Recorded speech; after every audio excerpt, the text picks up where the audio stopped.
Well, good evening. This is Dave Rolley, your friendly host for this evening for our intro to cross country for 2026. So, welcome everyone. Glad to see you're here. A little background. This series of seminars got started in about 2016 from a question I was asked by a club member. You're supposed to know something. How about this? It continued to evolve and grow each year since then, and actually is turned into this this presentation. So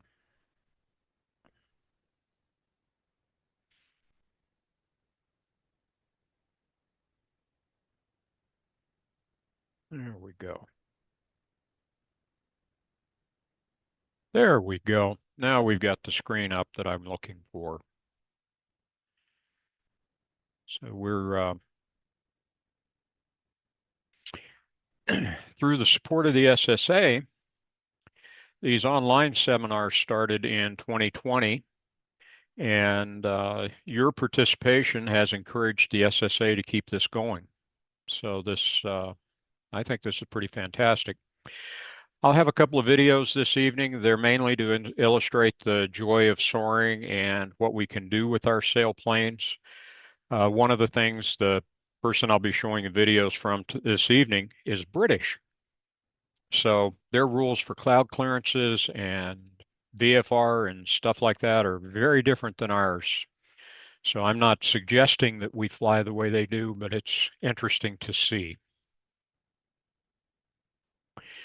So here's our schedule for this year, starting tonight, and then we're off to the others. We got a total of 9. It's every 2 weeks on Thursday evening, starting at 6 p.m. The presentation is being recorded. It's going to be available on the SSA's website. You go in through the members.ssa.org, log in, then you go to the link on your homepage, news resources, and under there, there'll be webinars, and there should be a heading for 2026 webinars. All the links in the presentation this evening were tested this morning, so when you get to PDF and you want to go and follow the links, they will work. We've got to thank the SSA for providing the webinar software this evening and Frank Whiteley for being our host and keeping this thing up and running. We have several of our instructors at Black Forest are part of the FAA's safety team. So these folks are the ones that are working in the background to make these sessions eligible for the wings credit.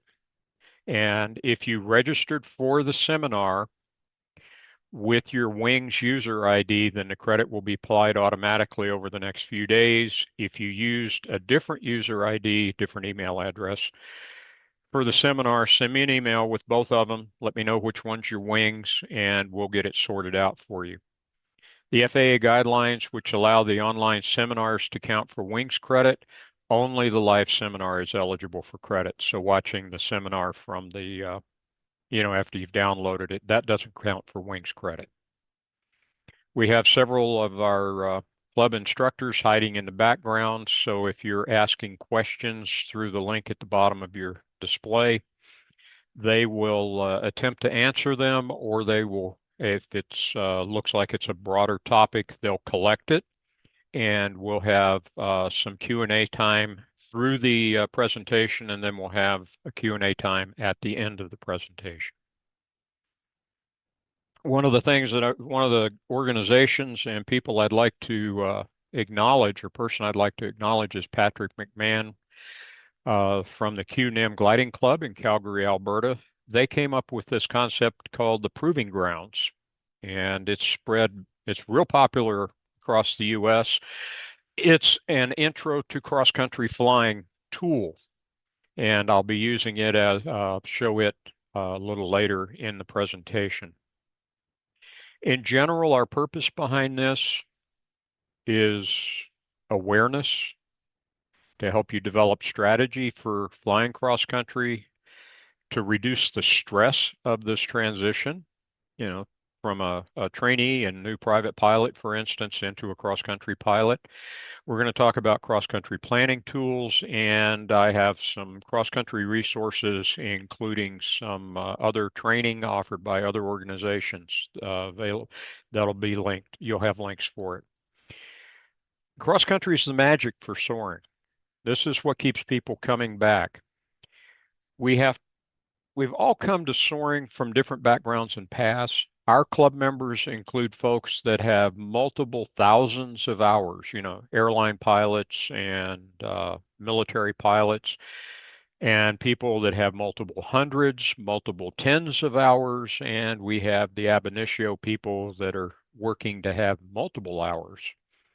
So our group splits, we have professional pilots, we have hobbyist pilots. The key to remember with soaring, you compete with yourself. It's the idea is to be better today than we were yesterday and be better tomorrow than we were today. So the focus of this 9-part seminar, starting with this evening, we're not focused on sailplane racing. Sailplane racing is its own little world. It's a special adaptation and abstraction. And we're encouraging you to participate in the badge program, but I'm not providing explanations of the badge program beyond just some overview. Okay. Because what's happening there is that gives you some goals to work towards. It gives you a way to help develop your skills, and it also acknowledges your soaring accomplishments. One of the things that we do need to consider when we talk about this, because flying is a risky activity and flying sailplanes is, we don't have the engine, so at least for the majority of the flight. Okay. So you've probably heard the term risk and opportunity as if opportunity comes because you decided to take a risk. I want to flip that backwards and submit to you that the risk arises because you want to take advantage of an opportunity. For instance, looking at this, we've got the opportunity to go fly. So our risk can be viewed as an uncertainty of the outcome. So we might not be able to complete the flight, or we might not be able to complete some aspect of the flight. The specific risk is something that can interfere with achieving the desired outcome. So we're coming back for landing and the crosswind's too strong for landing. So our risk mitigation. Okay, one of the things is how likely is it? So when it's time for us to take off, how likely is it the crosswind's going to be too high when we come back to land? Well, if we're landing in 10 minutes, not very. If we're landing 4 or 5 hours from now, how's the overall weather going to change? So it also risk mitigation, how we handle the risk, how we try to reduce its impact on our activities is dependent on our training and our experience. Very often, the correct answer is to take an alternate course of action. So if we come back into the field and we have the opportunity, the crosswind's too high, let's go away and come back later. Or if the crosswind's too high and the airport supports it, we use an alternate runway. So basically what we're talking about is we're talking about decision making with uncertainty. Throughout this entire seminar series, the focus is on understanding cross-country flight in a sailplane, the equipment and all of the tools that we have available to us. And the goal is setting up a foundation for your training and so you can gain experience in this wonderful activity and to try to lower the stress associated with that. So, Ellen DeGeneres, when you take risks, you learn that there will be times you succeed and times where you will fail, and both are equally important. In fact, in a lot of endeavors, they'll tell you that where you have failure is more important than where when it didn't work out is when you learn more than if it goes just the way you have it planned. Now, the key to learning any risky endeavor is to minimize the unnecessary risk while you're learning the new skills. So you have goals. I want to learn to fly gliders. I want to learn to fly cross country. You have opportunities to achieve these goals. Okay, so now exploiting those opportunities brings some level of risk. So another way to think about it is some days the plan works out and then some days you learn. First and foremost, we are gliding because we want to. When it comes to gliders, and especially for a hobbyist, that is the only reason to be flying. We're there because we want to be. I have a number of people on YouTube that I like to follow their soaring videos. Matt Wright, his YouTube ID was Baleka. He has some really nice videos. His were some of the earlier ones that really showcase soaring.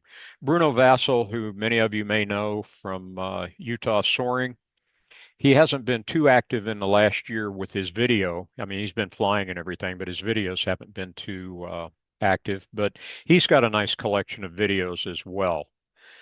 Okay, the goal here is some of these videos will inspire you. Some of them will make you uncomfortable. And some of them are outright warnings about things you should not attempt. Okay, I'm not trying to make it all, rainbows and unicorns and pretty flowers. There are aspects about this that you can learn, you find the videos, enjoy them, learn from them because you won't have the opportunity to make all the mistakes. This is a quote from Matt Wright. I'll give you a few seconds to read it, but it's kind of sums up his feeling about soaring.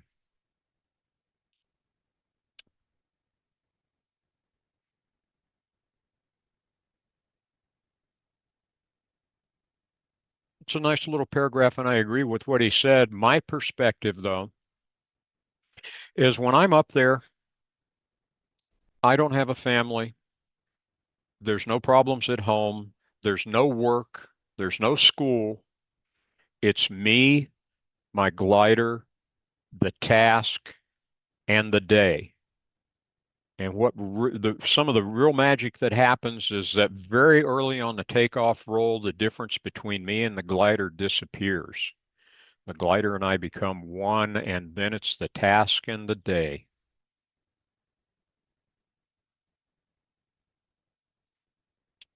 The One of the things that Matt has is a little paragraph that goes with his videos, and he had the fortunate thing of being able to capture these for us and have it so that we enjoy them. The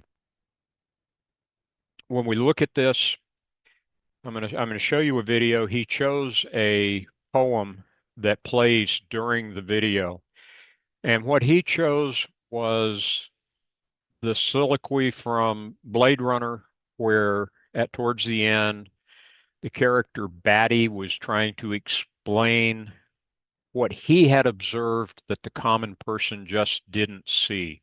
He could have just as well have picked High Flight, which we're all familiar with, but it's interesting to me is the one that he chose.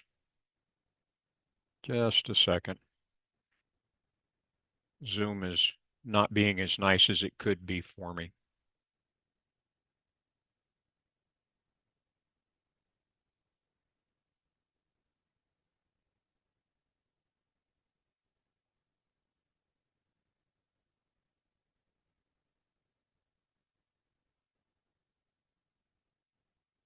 Well, I thought I had that figured out. I'm not going to take up your time doing that. Let's keep going. All right, you wanted to learn to fly. You're on your way to your certificate, or you already have your certificate. Where do you go from here? Okay. Now, I mentioned badges as being a way to gain experience, to gain training, and to have your performance recognized. So the badges have a training role and they have a performance role. Cross country, which is the focus of this series. You have the online contest. It's simple. You carry a recorder, you take off, you fly somewhere, you land, you submit the flight trace. There's another piece of software other than online contests called WeGlide. It provides very similar capability plus some other interesting features. We'll have more on OLC and WeGlide on the last webinar of this series, so off in May. But for instance, in 2025, Black Forest Soaring was the ninth ranked club in the US out of 143 participating clubs. We had 19 members that claimed flights. That was 317 flights over the course of the season with 834 hours flown and almost 72,000 kilometers flown. Wow. If you choose, if you want, you can chase records. The SSA and the FAI, the international organization, have records for just about everything. Our club has past and current members, which have state records, national records, and world records. There is competition. So it's at the local, regional, national, and world championship level. And the interesting thing about that is, this is an opportunity. The competition when you're first starting can seem overwhelming. And once you've been there for a while, it's also an excuse to get together with folks that you've known for years and share something you really enjoy. In the national, you'll notice that I have Vitaly and John in parentheses. They had the opportunity, although they haven't flown as the pilot in command at national contests, they had the opportunity to fly in the 20-meter two-seat class with Biff Huss. So they managed to get some contest exposure at the national level by being the co-pilot in the back seat. And if you have the opportunity, if that's available to you, it doesn't have to be the nationals. It can, if you can get a mentor to go with you, that's one of the best ways to stretch your wings in or in soaring. In our club, we have some members. All of our members are or not all of our members. All of our instructors are SSA instructors as well as FAA instructors, which means that they can participate in the badge system. We have two of our instructors that have agreed to be the folks that take care of, the details so that every instructor in the club doesn't have to be an expert in the badge system. And if you're working with this in a club, that's probably not a bad model to follow. All of them can award the badges, but helping getting the paperwork done and understanding the details of the various badges, having a couple of one or two instructors that are really steeped in it is useful. And no cheating on your badges. Otherwise, we'll send the honey badger after you. Okay, soaring badges, the training badges. Now, there is background work that's required. I'm just talking about the flight achievements associated with these. So an A badge, first solo, B badge, your 30-minute flight from release to landing. C badge, 60-minute flight, release to landing. Bronze badge, two 2-hour flights. And then, the bronze badge is intended as cross-country preparation, so there's going to be, coursework and all of that kind of stuff. So, but that's your training badges. One of the things before we jump off into the performance badges, there are units that we use. What you'll find is the FAI badges and the European flying expect to be using the metric columns in here. If you're U.S. competition, expect it to be the imperial column. And, general aviation expects knots and nautical miles. and I happen to favor knots and nautical miles. So there's conversions for you. So when somebody, like looking at the distance, a 50-kilometer flight, a 300-kilometer flight, a 500-kilometer flight, you can see what it is in statute miles or nautical miles, or the altitude gain, because you've got in the badge system, there's 1,000-meter altitude gain, 3,000 and 5,000. So that's the corresponding feet. So that one's just a nice little background one for you to have. All right, let's take a look at the performance badges. Silver badge, 1,000-meter altitude gain, 500-kilometer straight line flight, and that's from release to the point, to that distance. And then the 5-hour duration flight. Now, the 5-hour duration flight also shows up on the gold badge. You only have to fly it once, to count for both of the badges. And by the way, the first time you try your 300K flight, it's going to take at least 5 hours. The gold badge with diamonds, you see the little top piece on the gold badge now. There are 3 diamonds, a 5,000-meter altitude gain, a 300-kilometer distance goal flight. This is a declared flight, whereas the 300-kilometer in the gold badge could be you took off from release and flew 300 kilometers straight out. Okay, the one at the diamond level is a declared flight, either a triangle or an out and return. And then a 500-kilometer distance flight. There are soaring diplomas, so it doesn't end when you've just got your 500K. There are diplomas at 750 and 1,000 kilometers. There are additional diplomas at 250-kilometer increments, and the awarded ones extend well out beyond 2,000 kilometers. And then there are soaring awards. This is for wave flying, for altitude gained in wave. So a single linny, a double linny, and a triple linny. The double and the triple are probably not as likely as they used to be because we don't have all of that old surplus Air Force high altitude oxygen equipment. Most of the oxygen systems today max out at about 27 or 28,000 feet. However, soaring operations at Minden go for high altitude waves, so they may have the equipment necessary. So if that's your goal, you probably need to talk to the folks out at Minden. SSA also created something they call the Soaring World Distance Award. So this is for an accumulated 40,000 kilometers by an individual pilot. So notice it's the FAI badge with a circle around it to indicate you flew the circumference of the Earth.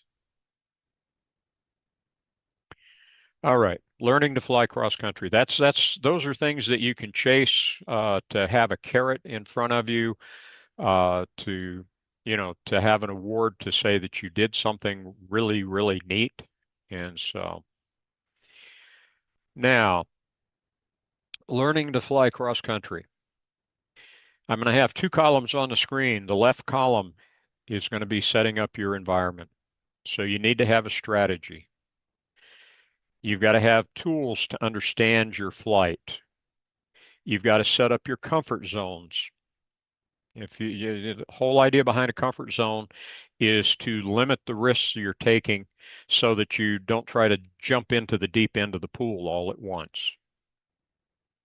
And then have a plan for your flight. When we take a look at the tools or the perform, not the tools, the perform. Okay, the first one is you got to fly. Okay, you had a plan, you want to execute the plan.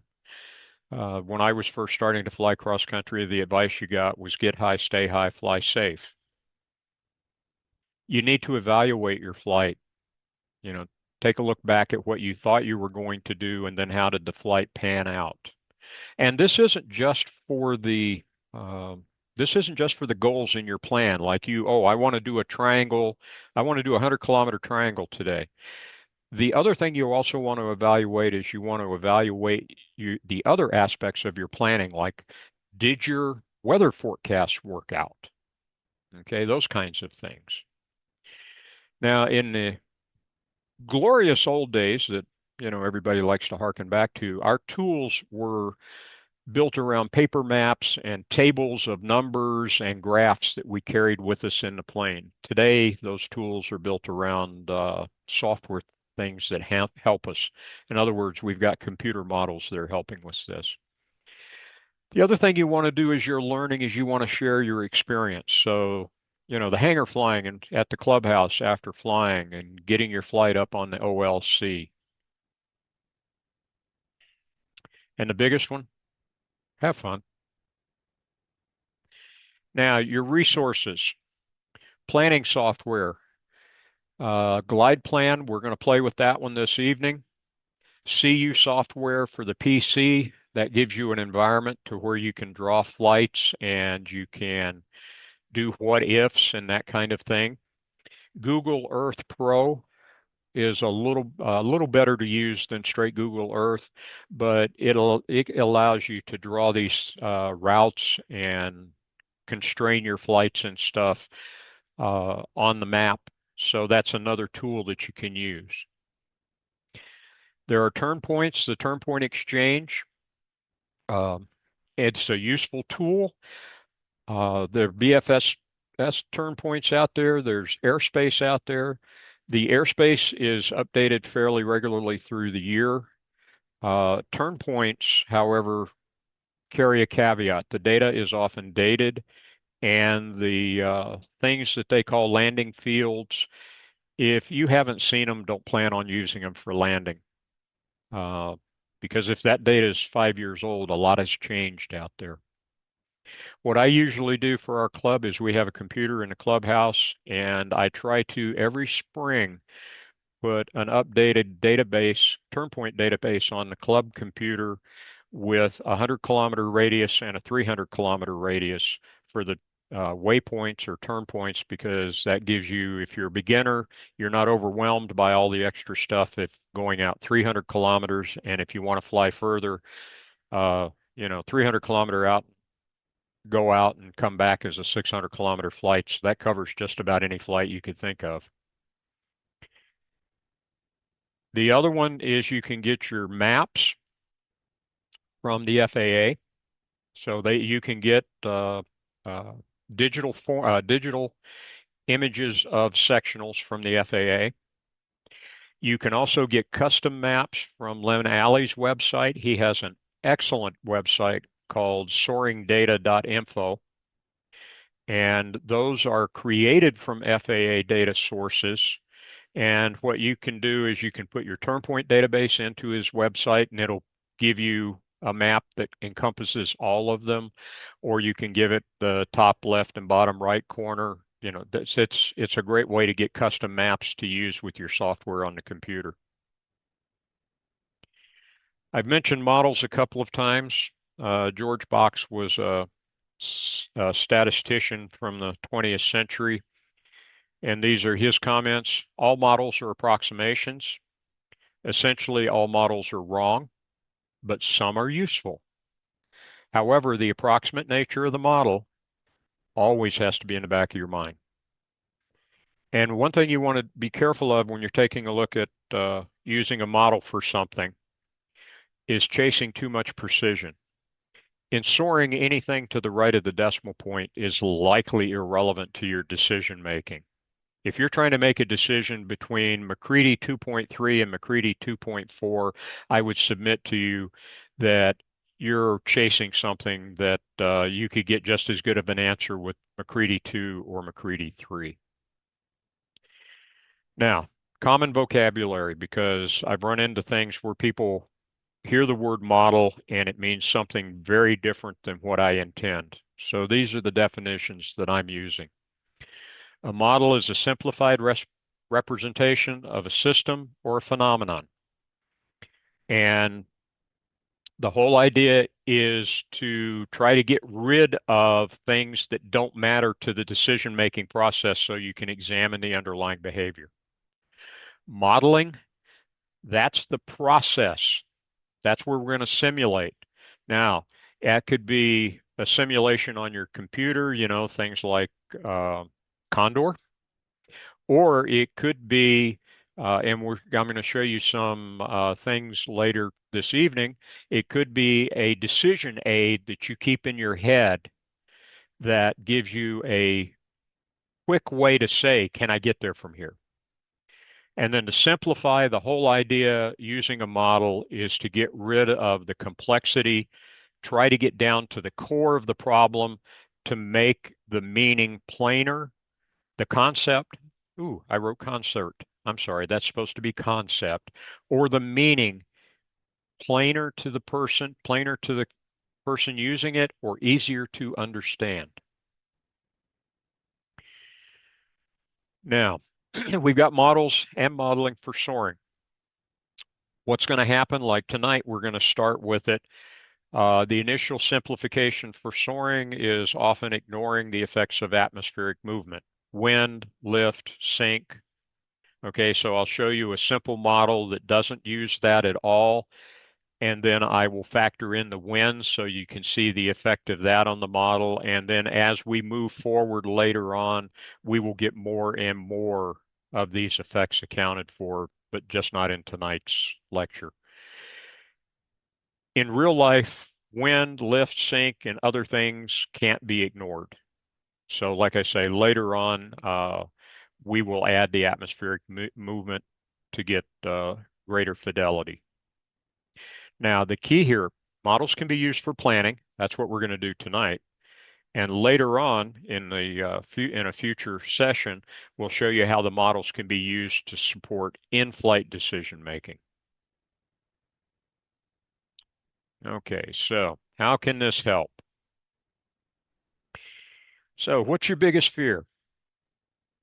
All right.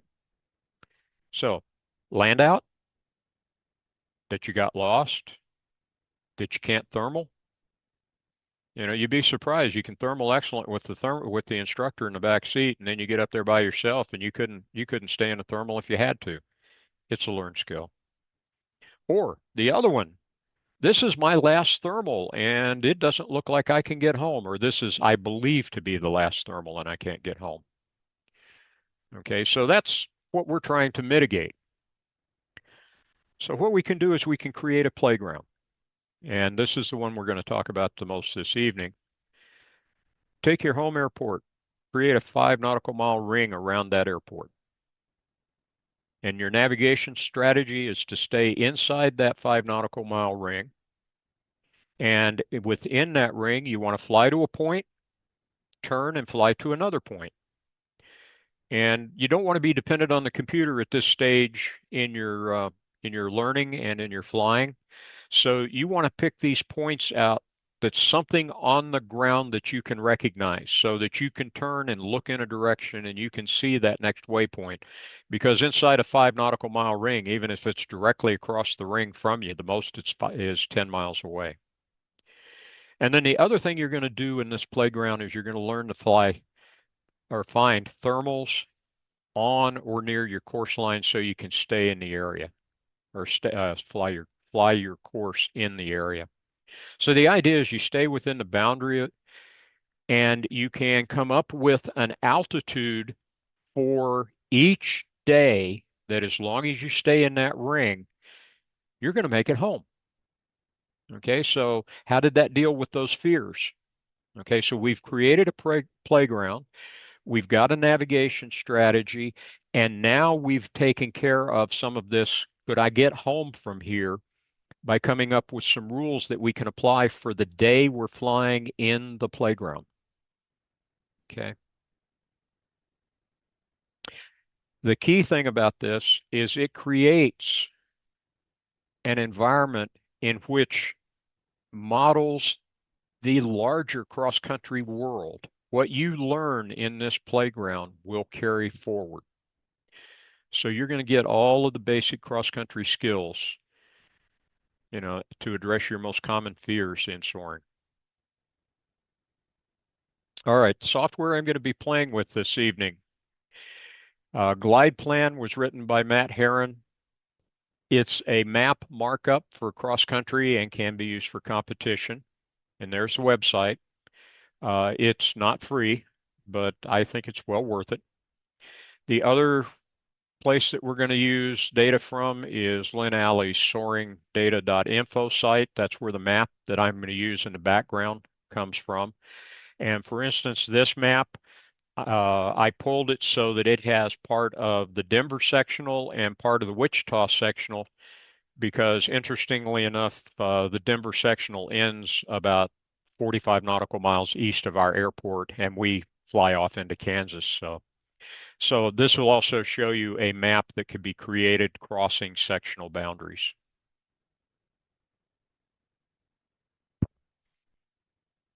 So what we're going to do is we're going to work with the Denver sectional. We're going to talk about arrival heights and glide ratios. We're going to put rings on there and altitude required. And we're going to have simplified calculation for wind. And so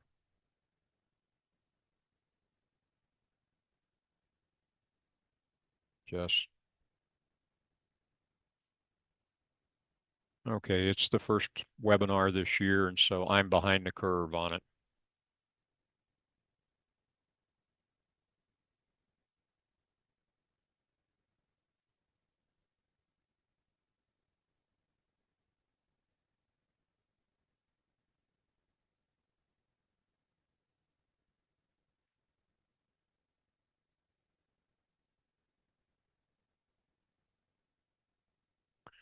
Okay, this is the sectional that I was talking about. I'll zoom it out a little bit um, so that we can see the larger image. If I zoomed it out, it would actually go from Wyoming to New Mexico and from the western part of Colorado all the way over to uh, a little bit into Kansas. I'm going to focus it on right here in the center. That's Kelly Air Park. Okay. And we're going to put a distance ring around Kelly.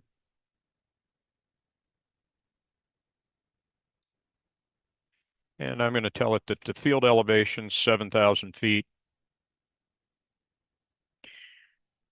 And so you should have a green ring around Kelly. The lettering on it, at the top, it says 5 nautical miles. It says on the bottom, about 4 o'clock, it says that that's 9,512 feet, and that the field elevation is 7,000 feet. So that's what a 5 nautical mile ring looks like on a sectional around Kelly. Here is an altitude ring. Just a second.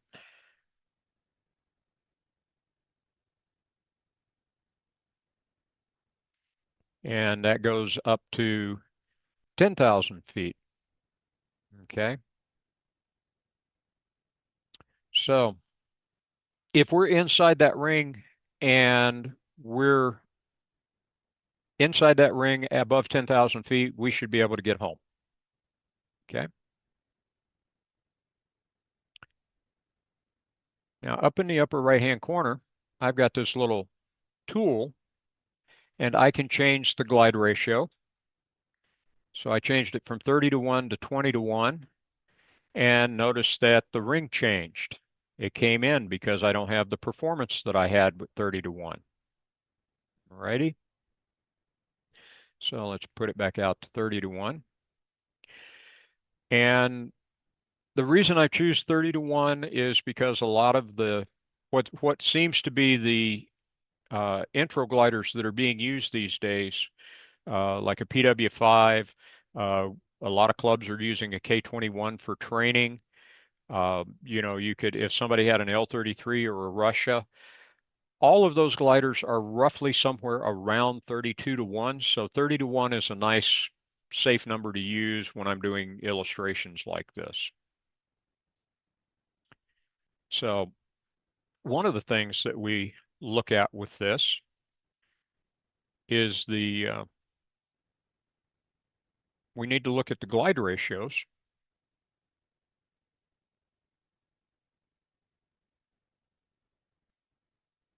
And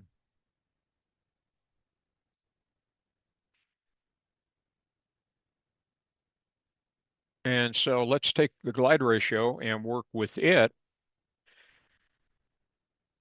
So let's take 6,000 feet, nautical mile 6,076, and we're going to divide that by the glide ratio. So we got 30 to 1. And so that says 200 feet. And we're going to put in 1,000 because we want to know how far we can go nautical mile wise. Oops, at 30 to 1. So that gives us that at 30 to 1, we can do 5 miles per 1,000 feet. In some cases, you may be hear somebody around a glider club saying, my glider is 456. Okay, so this is a little thing that you can have in the back of your head instead of carrying a table of numbers in your glider, or if you're like I had one time, my cockpit computer decided it didn't love me anymore. Okay, so let's go play with these numbers and see what it means. All right, so we have 5 miles. Over here where I've got my cursor sitting right now is a little town called Elbert. It's 5 nautical miles out from my home airport. Okay, so at 30 to 1, I can make it back from there to Kelly. And I want to change this to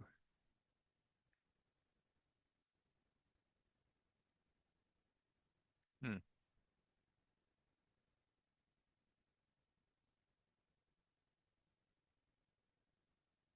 Oh, just a second. I, that's what I need to change. Let's make it 1,000 feet for the field elevation when we get back to Kelly.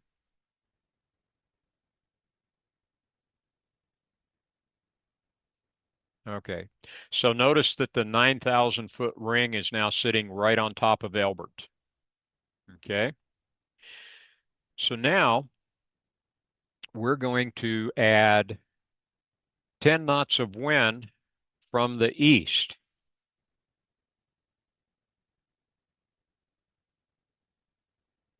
And that 10 knots of wind is going to make the change.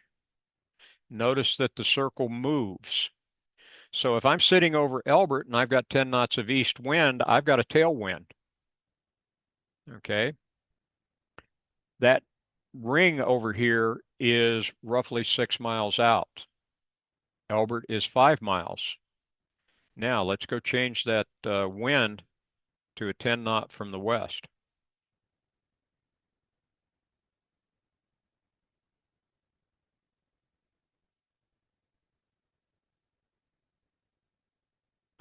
Notice now that I have a 4 knot uh, headwind if I were going to Elbert.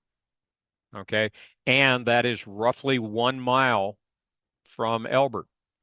So if I'm going into a headwind at 30 to 1 and I want to try to get back to this location, okay, then it's 4 miles, 5 miles with no wind, and 6 miles with a tailwind.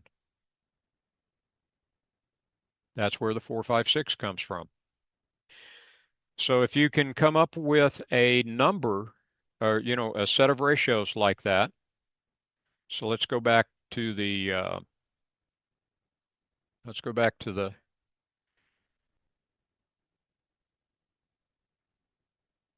this display.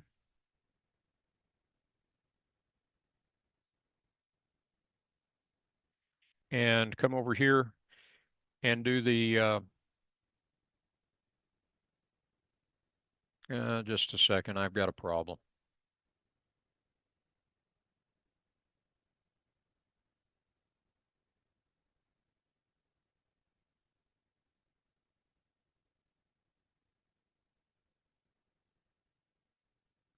We come back over here and let's drop this down to say a 20 to 1 glider.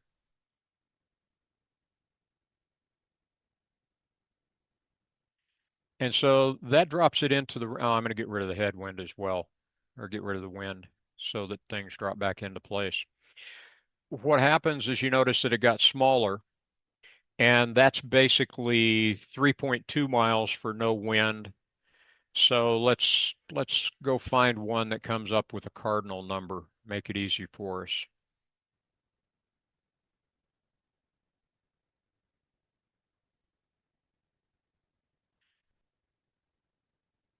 So 24 to 1 is roughly 4 miles per nautical mile.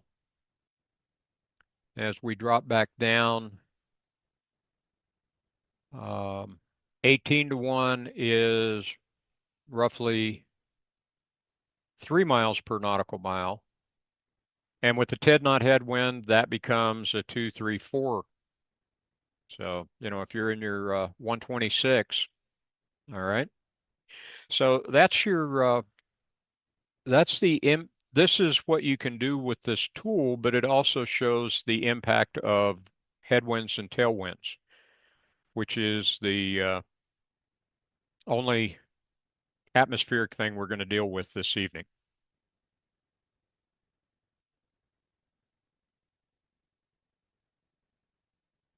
So,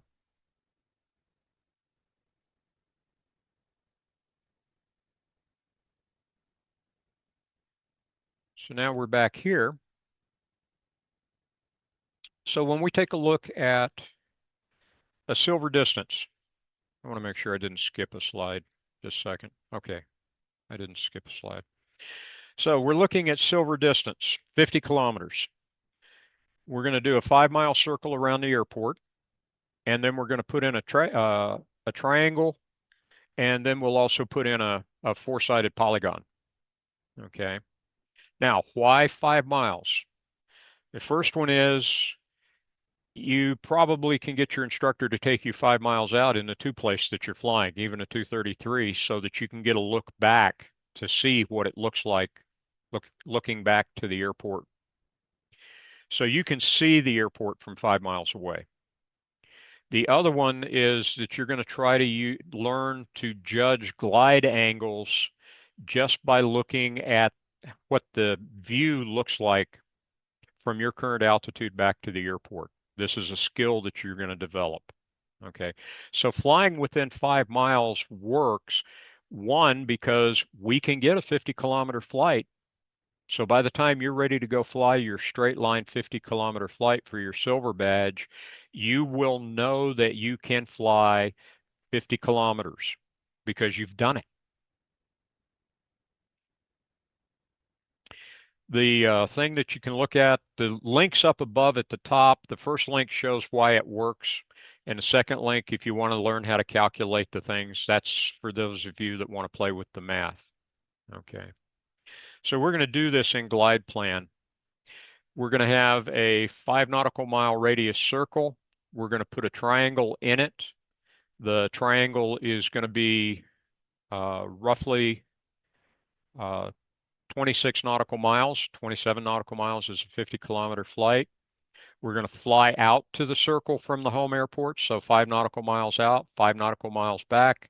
And so we get a total of about 66, or we get 36 nautical miles, we get about 67 kilometers.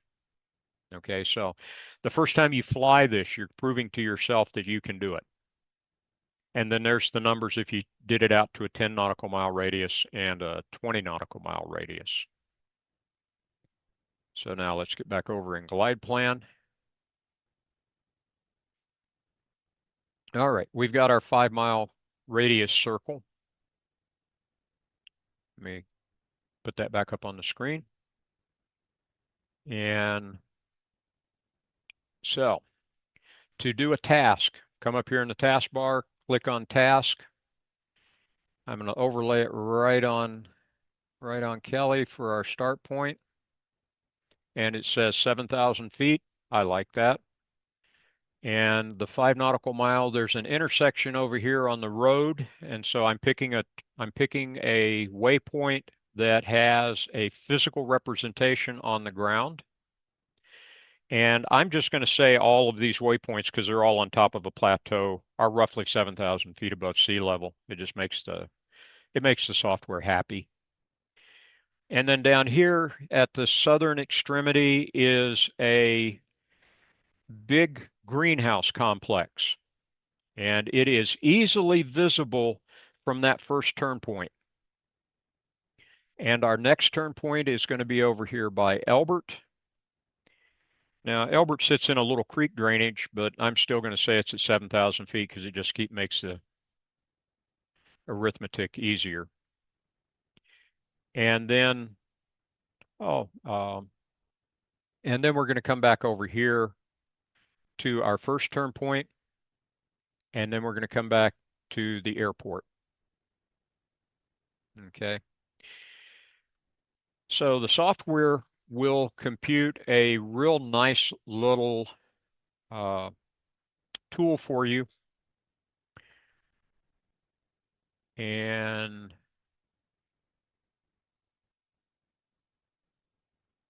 ooh, that's interesting. I lost it. So we're not going to fuss with that. We're going to stay here with the with our we're going to stay in glide point.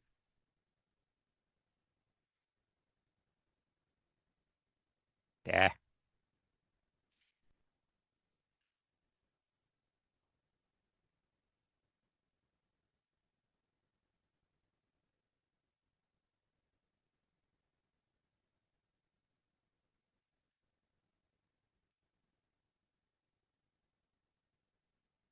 So at this point, what we've got is we have that triangle, and we can adjust.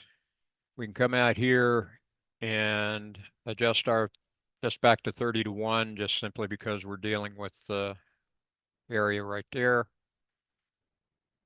And we can bring the altitude ring in, and the altitude ring shows you that we can get back. Now, this is coming back to 1,000-foot pattern altitude. And we'll do it in a little more detail here in a couple of minutes using 1,500 foot coming back, because that's what you'd really use if you were, if this was a training flight for you.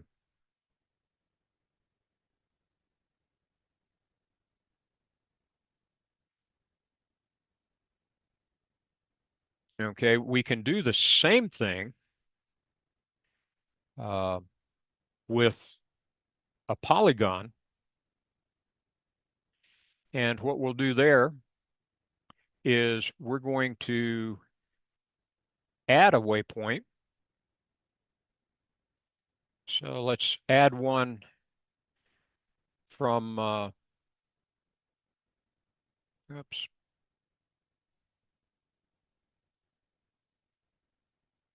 Well, that got interesting quick.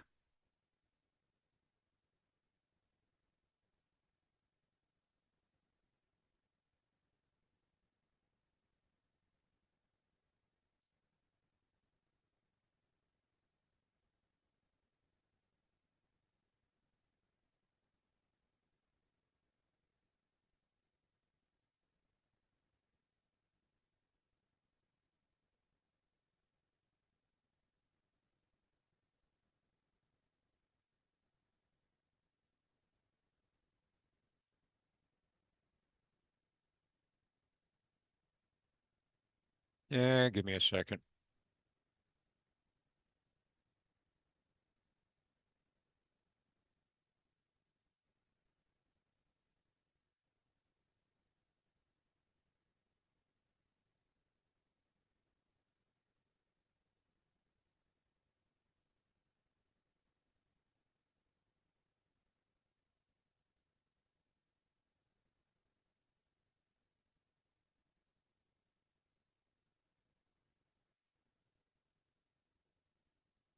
The interesting thing is this worked just fine this afternoon.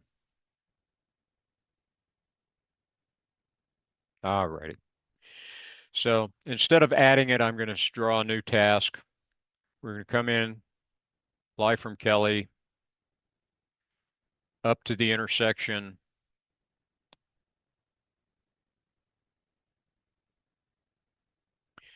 down to the greenhouse,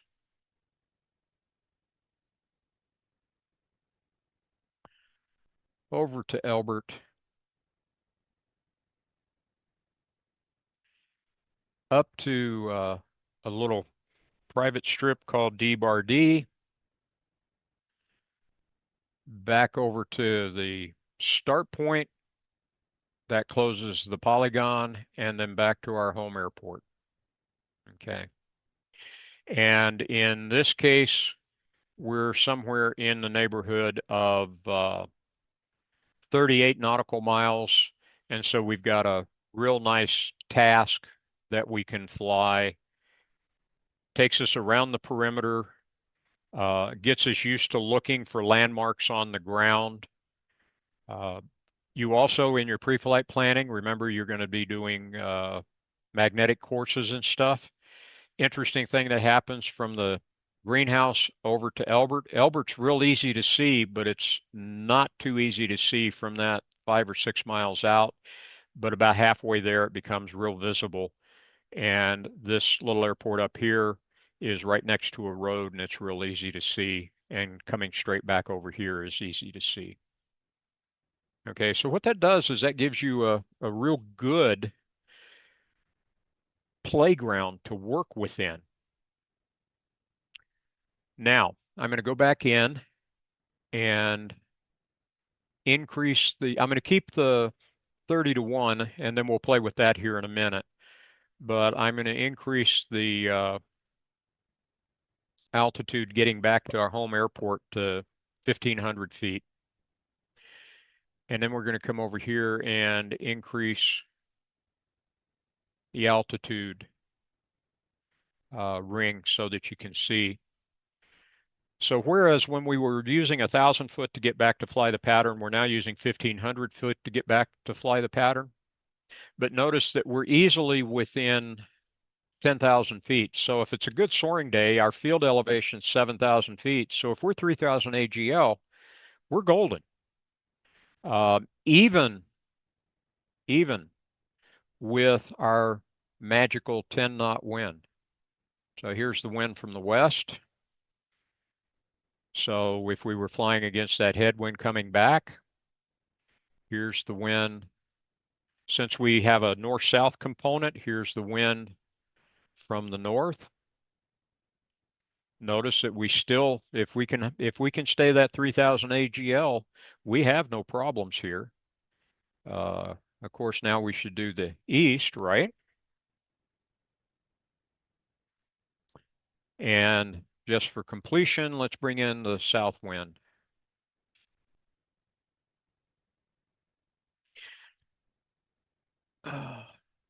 Yep, close enough.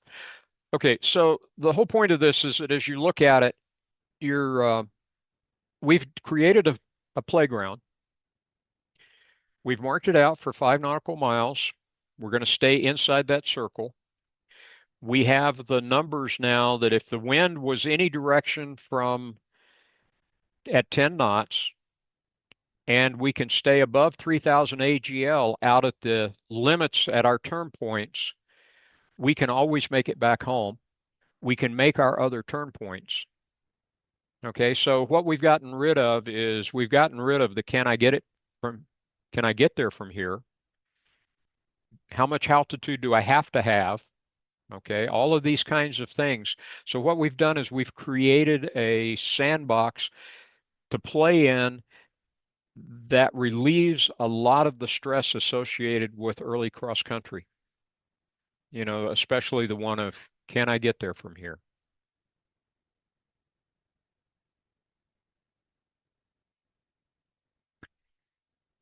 With that in mind, the folks up in Canada came up with this wonderful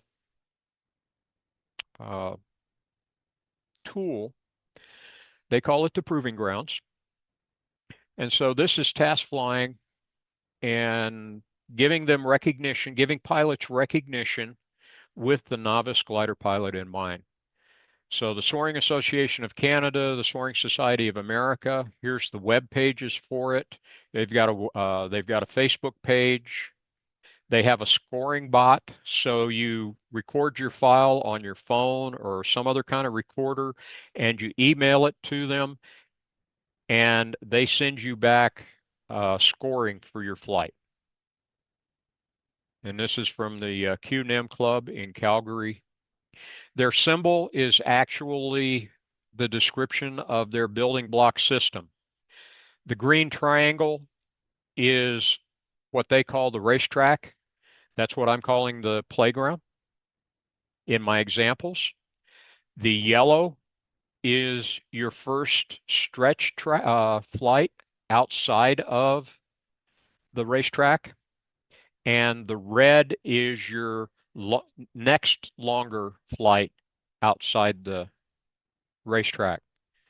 So we start with a closed course around the airport. We extend the closed course for longer distances, and then we extend it for even longer distances. And one of the things is to reuse the waypoints between the longer flights so that you've already been to at least, you've been to one of those waypoints when you do the longer one, the longest one. So in their system, they have 3 racetracks. You'll see more of this in the next couple of more slides. It's a closed course within Glide of the airport. This is your initial cross-country training. The whole idea is skill development in a simplified context. Okay, build your skills while you are still comfortable. Task 2 is selected to be between 2 improved surface airports. Okay, so you don't have to figure out if you're going to land on gravel or grass or whatever. There's a defined runway there for you to land on. It's an initial cross-country flight with the idea of further skill development. And then task 3 adds, in our case, we added a non-airport turn point with suitable unpaved landing locations near it. It's largely between improved surface airports. The advanced cross-country flight, again, further skill development. And one leg of this flight satisfies the current silver distance or silver badge distance requirements. Now, whether or not your flight satisfies it depends on the altitude penalty for your release altitude and details. That's what your badger people are for.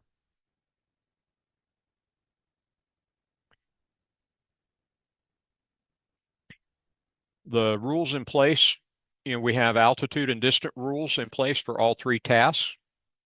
We have club equipment. Right now, we're not letting our PW5 do the longer flights, but we are letting it do the racetrack. And we expect the people that are attempting the longer flight to be doing it with a bronze badge.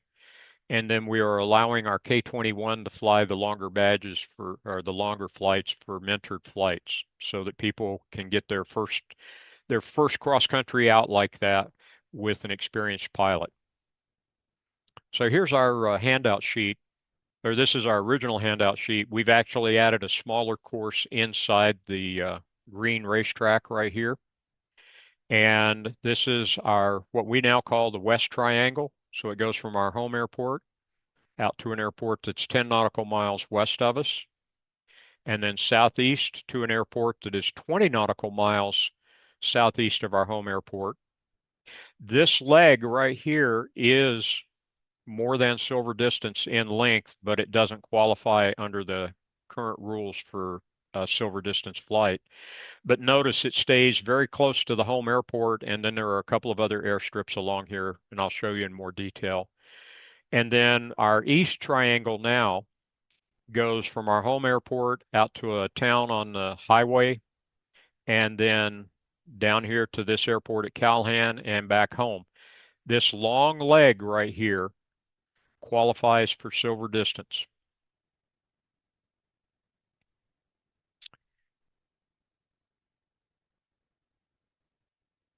Now, looking at the racetrack, remember I said we could pull this up on Google Earth? All right, so this is on Google Earth. The big airliner in the middle is our home airport. You can see the red arc out here at the edge, and you can see that the turn points are inside or right at the boundary of the arc, and you can see the course line. Okay. The gliders for this, We have a PW5 and then we have a K21. And if you're not signed off for the K21, you can get it with a experienced pilot and do mentored flight. The glide ratio of the 21 and the PW5 are roughly 32 to 1. However, in keeping with the bronze badge training of dividing the glide ratio by 2, we'll play with it at 16 to 1. Basically, at the 5 nautical mile ring, with 16 to 1 and expecting them to come back into our home airport for at 1,500 feet for the pattern, then we're expecting to be 10-5 out at the outer ring. We do, since this is a real short course, we do require everybody to fly it counterclockwise around the course. That way we don't have people coming in on each other head on. And our start point is this top left corner, or it was originally as this top left corner. And then we want the minimum finish altitude right here out at this top left corner to be 10-5 because that gives you a good comfortable glide back. All right, let's go play with this as on glide plan.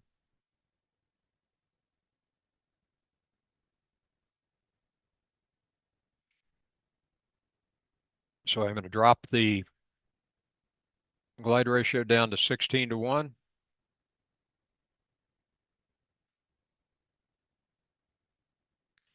And I'm going to take the wind out because we've already seen what the impact of the wind is. And we will add, let's see, did I take it up to 1,500 feet? Yep, I did. Okay, so we're going to add another ring to the, so we got an 11,000. And what we have done, this inner ring right here is, or the middle ring is 10,000. And remember I said we made it at 10.5 for the points out here. If I put this back on the distance ring, you can see all the points are sitting right on the 5 nautical mile ring. Okay. So with some adjustments and bringing it into the bronze badge training recommendations, you can see that at 3,500 feet AGL, this is eminently doable, and a lot of the risk factors, the concerns that people have of can I get there from here and that kind of thing is accounted for. If we shift over to our second task, let me come back in on the on glide plan. All right, I'm going to delete the first task that's on there. I'm going to delete the, oh, that's interesting.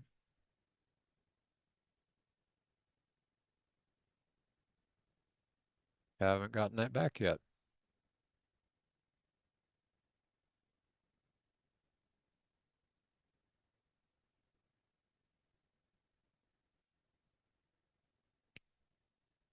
Well, well, well. Ah, there we go.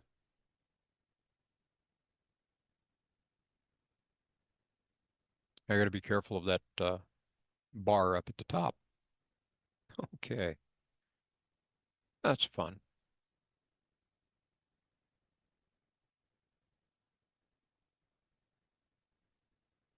Now, alrighty.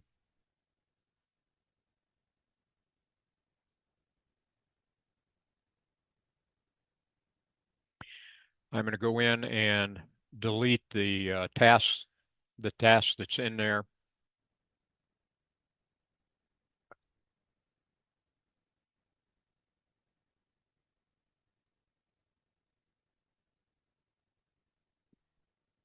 And we're going to add our task 2. So from Kelly, and it's at 7,000 feet. And we'll go to Perry Park, and Perry Park is 6,700 feet. And we're going to run down here to Calhan. And Calhan is 6450. And then we're going to come home.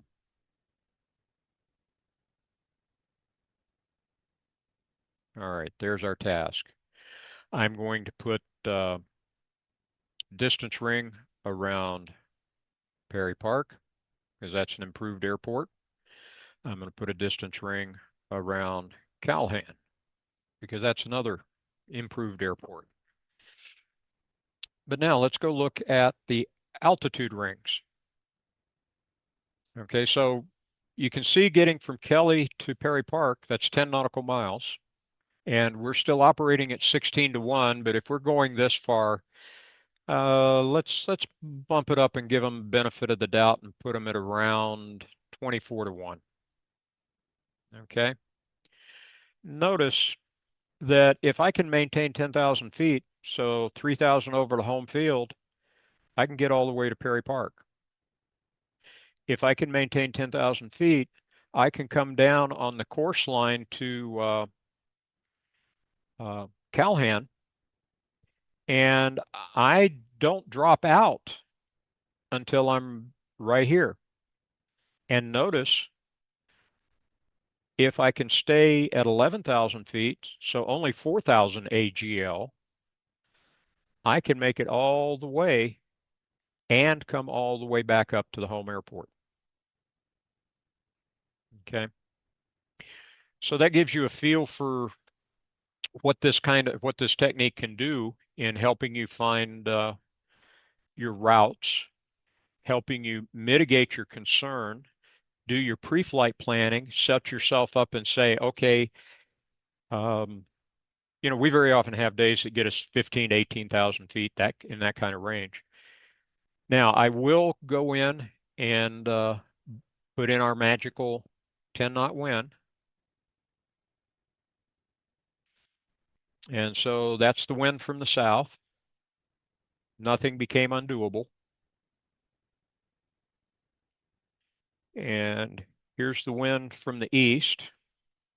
Again, nothing became undoable with those numbers. Let's try a west wind. Nothing became undoable.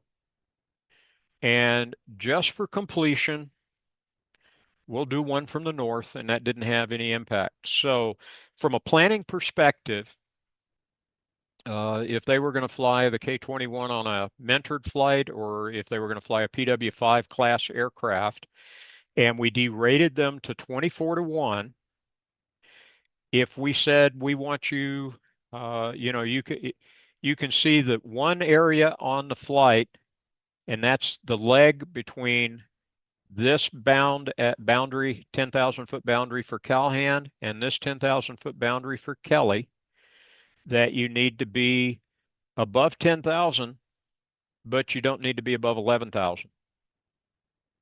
And if you've got 10 knot winds, the winds are not going to be a detriment to your flight. So the real thing is finding the thermals and making the flight. Okay. The other thing that you can do to help you build your confidence is to use Condor. One of our members has put in the time to develop the necessary Condor terrain models for our task areas. The task configuration portion of Condor will allow you to configure your cockpit computers and stuff like that. We start our flights over the field at various altitudes. We have done multiplayer, where in the beginning it's lead and follow, and then later it becomes everybody flies the same task but makes their own decisions. One of the nice things about this is you can include land-out exercises. And at least one session, when we've done this as an organized thing in the past, we dedicated at least one session to landing at all of the alternate locations identified on the sectional, using the miracle button to get back up in the air and move on to another alternate. So you're not starting over, and everybody's not starting over and over and over. So that helped you develop your situational awareness and your decision making. Uh, you can import your turn points with a cup file, and you can get a flight plan file, and you can have communication. I think the new Condor has internal communication capability between the players, but even the old version, like version 2 and earlier, you could use a tool like TeamSpeak and have a button on your keyboard that you press that allows you to talk to the other people in the on the flight. Nice thing about the uh, rats. Nice thing about proving grounds. When you register with them, you pay a fee and they give you resources. So you'll get task sheets. You define your tasks and you can hand these out to your pilots. You can have all the all the tasks, you can have alternates, frequencies, all kinds of information on there. You can put guidelines as to what the minimum altitudes are and that kind of thing. And then when they come back and they submit to the scoring robot, it gives you a result. They Proving Grounds provides a scoreboard and magnetic strips, and you write on them with erasable markers and put your scores up there, and then you can score, your pilots can score their flights. We did find a very interesting thing about the racetrack and our experienced pilots. Our experienced pilots just loved getting on there and seeing if they could do it in 15 minutes. So, if you're going to allow that, make another little thing down here on the bottom and make them put their times down there. Okay, now let's play a little bit more of a game here. Um, so we can step this out further. We can use this uh, for much longer flights. And the other one is that this also is going to help you understand what you can do. All right. Let's bump this out. Let's go back up to uh, glide plan. I'm going to erase all of the stuff that we've got on here right now.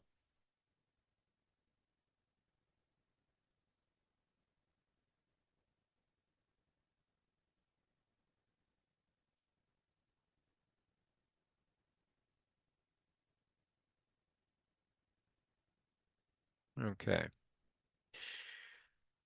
And let's put a ring on Kelly.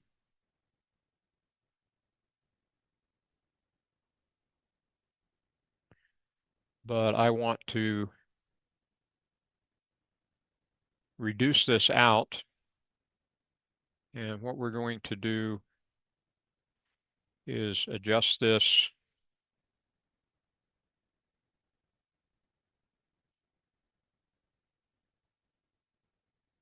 And we're going to pick up a new airport. This is Lyman Airport. This is 45 nautical miles east of us. And Lyman is 5374. So as you can tell, the terrain drops off dramatically as we go east.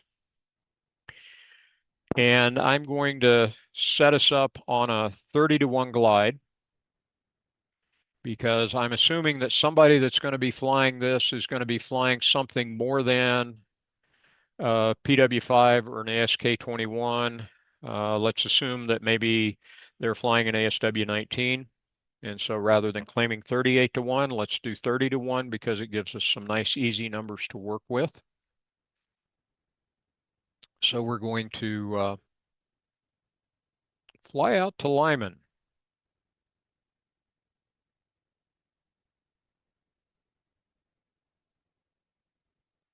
There's our line.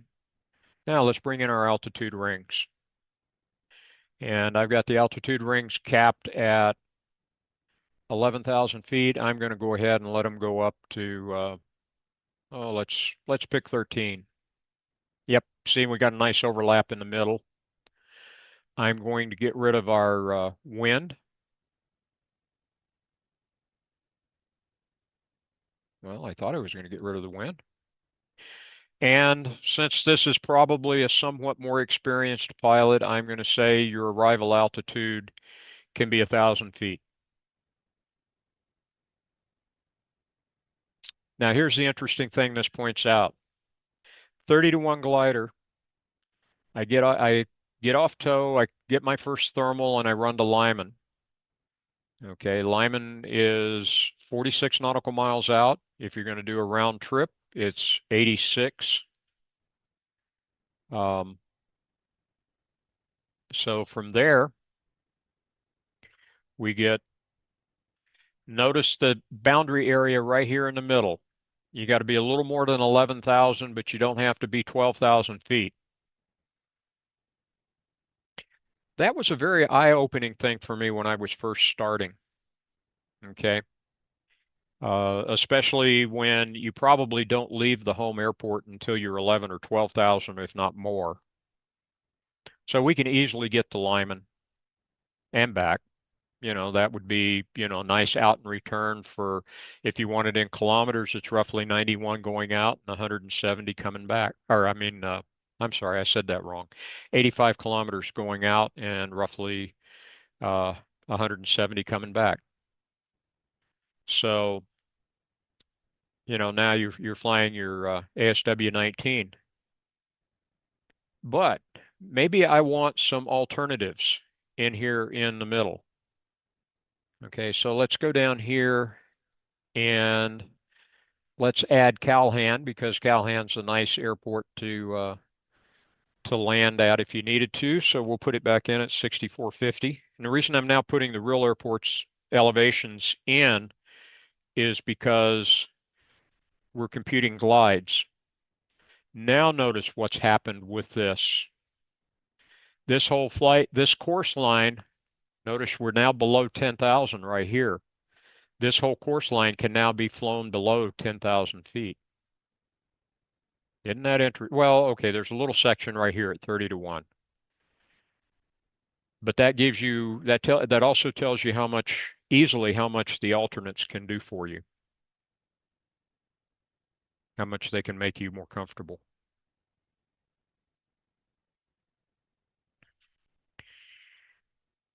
Now, if we wanted to, let's try. Let's see if I can get the software to work for me again. Let's say I wanted to come out here, and where do I want to go? I'm going to try to turn this into a 300 out and return. Oops, shift it off. So let's extend this out to Siebert. And Siebert is, oh, let's call Siebert 5,000 feet. I don't think it's that low, but okay. So we now have planned a 300 out and return. But you notice that puts us a ways out from Lyman, but that's okay.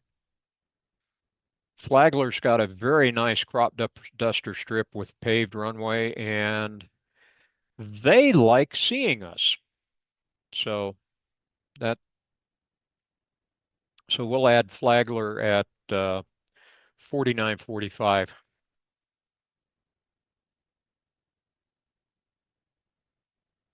And now we'll put the altitude rings on there.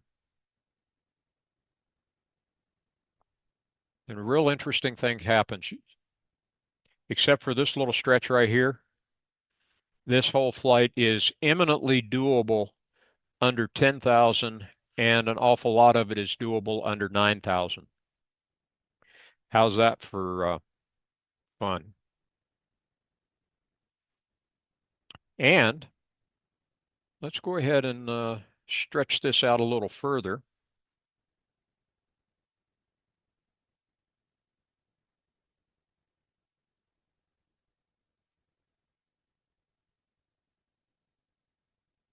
I'm going to move this guy. And let's take this task all the way out to Goodland, Kansas. And Goodland is 3657. And we'll go ahead and put a distance ring on Goodland.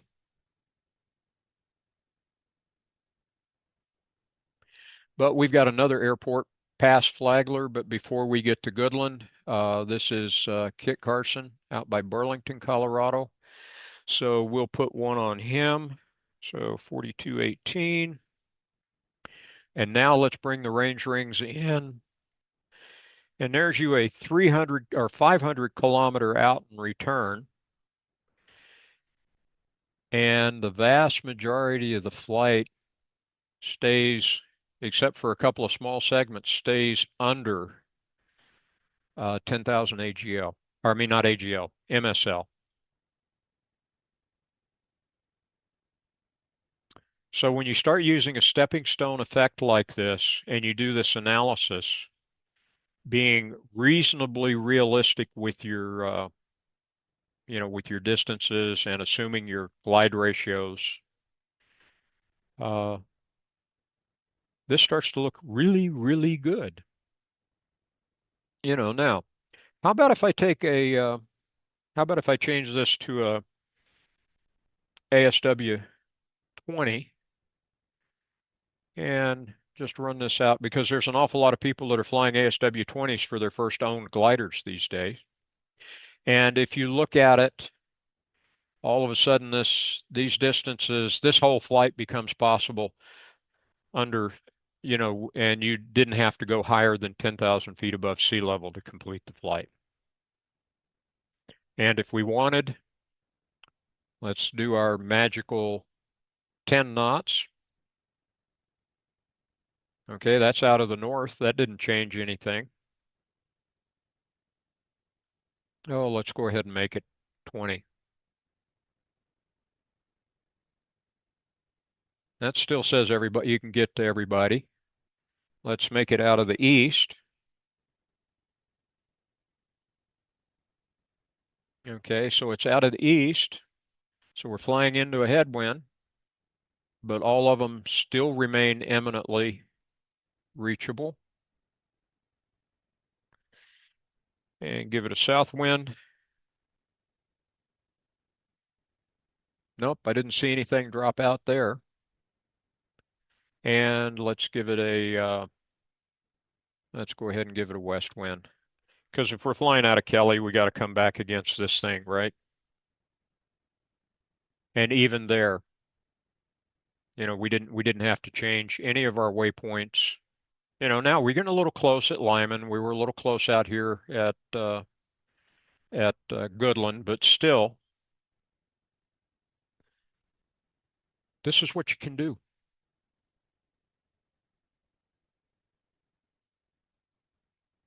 All righty. Let's come back to our reality. So your strategy for learning cross country, fly often. You want to fly in safe conditions. You want to fly with a purpose. Always have a task. It's better to have it written because then when you're doing your analysis later, you can do it against what you wrote down. You want a safe environment. So you notice that I created, we have created in our club with the Proving Grounds, a safe environment for people to expand their capabilities. You have to understand your comfort zone, take it in small steps going out. You expand your comfort zone at your pace. Somebody else says, "Oh, hey, I can do this." Well, it might be a worthy goal, but that doesn't mean you have to do it today. Record the flight with a GPS recorder. Everybody's got a cell phone and everybody's running Navigator software on their cell phone. Okay. If you want the flight to count for a badge flight, the club has has some portable GPS recorders. Uh, look up Mark Palmer and he'll show you how to use them and where they are. And And then the key after you've done your flight, I mean, come back and share your flight, but the key is the value, evaluate your actual flight against the plan and include your planning. You know, did the weather pan out? Did did I stay comfortable against the range rings or the altitude rings that I planned against? That kind of thing. The SSA has a software or a cross-country development camp program. This year, there will be 3 camps starting in late June at the Mid-Atlantic Soaring Society in Fairfield, Pennsylvania, followed by an early August at Sky Soaring up in or in Illinois, and then the Texas Soaring Association is going to round it out roughly Labor Day weekend-ish. These are on the SSA contest page, so log in like you did with members.ssa.org and go to the competition calendar. These are not contests, but they are listed on the competition calendar because all of the support infrastructure is there. You can sign up for it all by clicking links. The goal here is that these will be beginner to intermediate level tasks, biased more towards the beginner task. So if you're not flying, for instance, the equivalent of our proving ground racetrack, this might not be a good choice for you. But if you're flying that and maybe attempting like what I called our second uh, task, not that you've even completed it, but that you're willing to attempt it. You've got the confidence to do it and you've sat out on it and have flown most of it. You're probably a real good candidate for this. The other thing, for some other resources, Garrett Willett, or the Wings and Wheels site, but a lot of it is by Garrett Willett and others. They have a blog which is attempting to address issues associated with flying cross country. It's real good. You can subscribe to their newsletter and you'll get the most recent blog about once a week in your inbox. For those of you that haven't completed your certificate yet and still have some ground schooling that you'd like to do, or for those of you that would like a refresher, Philadelphia Gliding Council is starting a online ground school on the 31st of January. There's a link to their flyer, which tells you who to send the email to say that you want to do it. It's a minimal cost, I think somewhere in the neighborhood of maybe $40 or $50. It counts for wings and that kind of thing. So if it's something that you'd find useful, go for it. The other thing, the Nav Boys website, that's a soaring business in Great Britain, has a Patreon site, and they are working with G. Dale, the author of the Gliding Engine book series. They're doing it with video, with G. Dale doing the presentation, covering the topics. I've got a link to the introduction for that series. However, it does require Patreon membership for their site for the others. But this is a presentation of the materials in the book in a with a whiteboard and a person talking to you as opposed to you reading it. And I've gone through a couple of them and I'm really impressed. I'd also recommend his books. Uh, it's expensive, but I don't remember what they cost, but I've gone through all 4 of them and I found a lot of stuff in there that was very useful to me. So these are other resources that you can use. Now, one of the things that happens very often is we get to the end of the day and we decide that, oh, I'm not sure I want to go fly. I mean, this just doesn't look like it's worth it today. And I've often found that if I go and do, a late flight, I've tremendously enjoyed it. Well, Matt went, he's expressing all of this. He had his glider ready to fly. He had his camera on it, and it was gloomy, and he rah, rah, rah. And he finally said, "Yeah, I'm gonna go do this." So here you go.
I counted at least 17 other gliders in that video. I'm sure that there were duplicates, from different views. The same glider appeared in the background, but I've often found myself taking a tow at 6 or 7 o'clock on a summer evening and have it turn out to be something way more than just a pattern flight.